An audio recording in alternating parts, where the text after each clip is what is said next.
welcome to Fast Five, where our four panelists weigh in on 5 separate topics. Let's get started. The White House decides to keep visitor records secret. Colin? I think that's a bunch of malarkey, personally. And I'm not so much concerned, although there is precedent. Every single other administration has released White House records.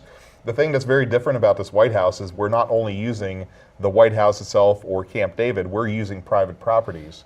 And we don't know who has access to these. Mar-a-Lago is a private resort for the ultra-rich that are members. Do they have $200,000 pop? Do they have some sort of unfettered access to the president that the rest of us don't know about? I think the public needs to know. Ken? You know, I am a firm believer in government transparency. You know, but with that said, I saw that Congressman Delaney issued a statement criticizing Trump with regards to the records. So I have actually contacted Congressman Delaney's office, and I've requested a copy of his visitor logs. So we'll see what happens. Well, yeah, it could be interesting. You probably might get them. But government's based on trust. Exactly. I mean, that's the bedrock of it, and transparency, the lack thereof, doesn't help that. Yeah, I'm not entirely sure that the comparison between our esteemed president and our very popular, amongst both sides of the political spectrum, congressman is an apt one. Apple gets a permit to test autonomous cars in California. Tom?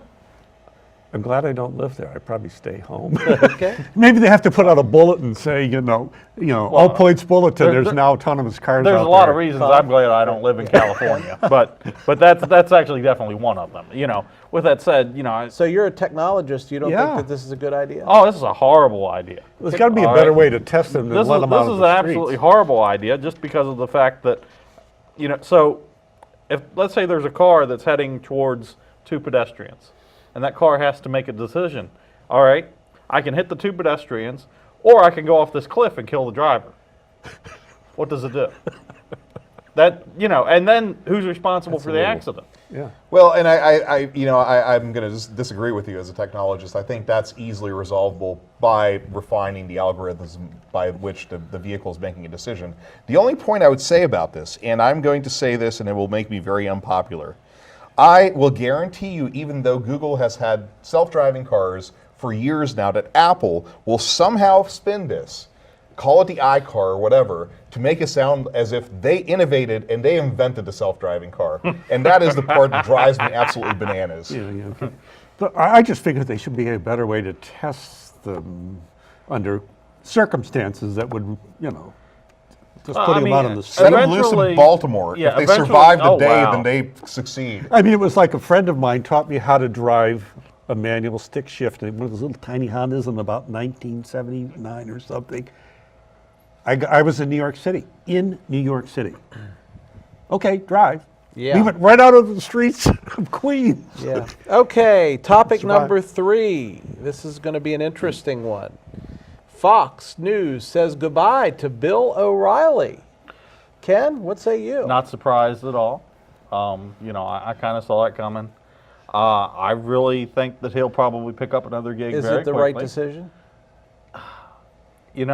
Anytime a company has someone with that much controversy around them, especially regarding sexual harassment or whatever, they have to make a decision to protect the company.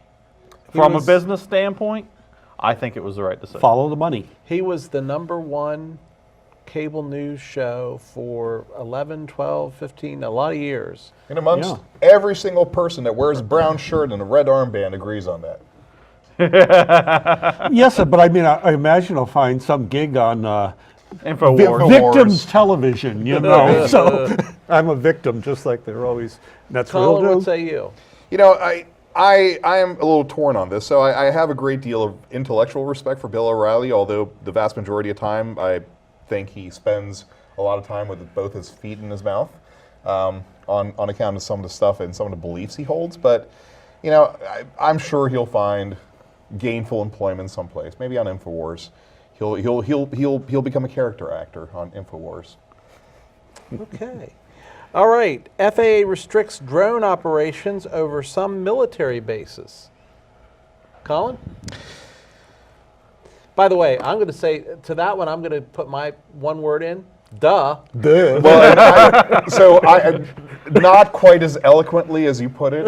I was going to say, is that really surprising? I mean, that's just common sense to me. Yeah, I'm not entirely sure what we're going to do with that one. Yeah, I think we have a, you know. I'm surprised it wasn't already restricted. Yeah. Yeah. That's am what too. surprises me. Well, I think they're still behind the curve on this, with some of what to do with these. They're not. programs. Yes. Yeah, And I there's think a learning curve. Right. It's a point, Well, but this is another reason for government regulation, dare I say it, because of the Smart potential regulation, problems. and this is a Smart great example regulation. of smart regulation. Well, I think but you know, so. if we'd let soldiers carry firearms on our military bases, this wouldn't be a problem because they could just shoot them down. Well, it would be. How many domestic They wouldn't even know violence they're there, issues yeah. and how many what Yeah. other problems? You know, I can tell you, having spent 8 years in the military, there are very good reasons Yeah. why Right. you check out your weapon when you go to the field, and you're not issued ammunition Right. until you get there. Yeah, I there's very have good reasons. I have seen technology though that it's basically a rifle that has an antenna on the end of it that you can actually just point at a drone and it interferes with the drone's communications, so it forces the drone to Yep. to land. Yeah. So What I I would hope wish- that they're issuing those. What I wish that they would come up with is a similar technology that would interfere with the FM transmitters that people have in their cars, that I will be happily listening to the radio, and then all of a sudden I'm listening to something that I really don't want to be listening to. Okay. Oh, well, And on so- that so one, much. Anti-Defamation League offers training sessions on Holocaust to Sean Spicer. You know, so he screwed up. All right, he said that the Germans never used chemical weapons. I am not going to defend that comment by any means because that's absolutely silly comment.